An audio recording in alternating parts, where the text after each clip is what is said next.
Claro Makassar kembali menggelar Luxury Wedding Vaganza 2024. Dalam rangka membuka tirai tahun 2024, Claro Makassar menggelar Luxury Wedding Vaganza yang mengusung tema spektakuler, The Limitless Garden. Event yang bakal menjadi sorotan utama di kota ini akan berlangsung di Sandek Ballroom mulai dari tanggal 19 hingga 21 Januari 2024.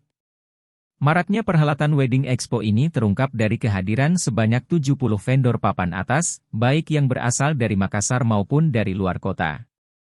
Pelanggan dijanjikan pengalaman yang tak terlupakan dengan ragam produk unggulan dari berbagai penjuru.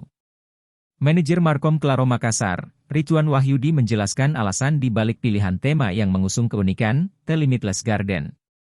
Konsep ini akan memberikan nuansa total baru pada venue event.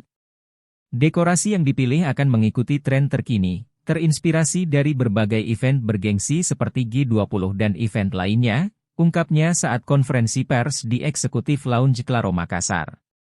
Kami memilih tema, The Limitless Garden, karena kecenderungan tren saat ini.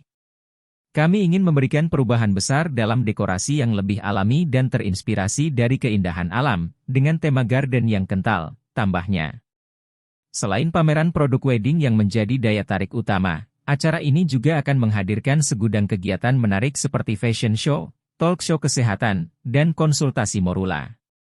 Tidak hanya itu, booth yang dihadirkan oleh Claro Makassar juga akan menjadi wadah bagi para pengunjung untuk berkonsultasi seputar acara dan vendor. Booth kami akan menjadi tempat bertemunya para pengunjung dengan berbagai layanan yang kami tawarkan, serta beberapa booth hotel yang berada di bawah naungan fee lainnya seperti Rindra, Dalton, dan Almadera. Download Tribun X sekarang, menghadirkan lokal menjadi Indonesia.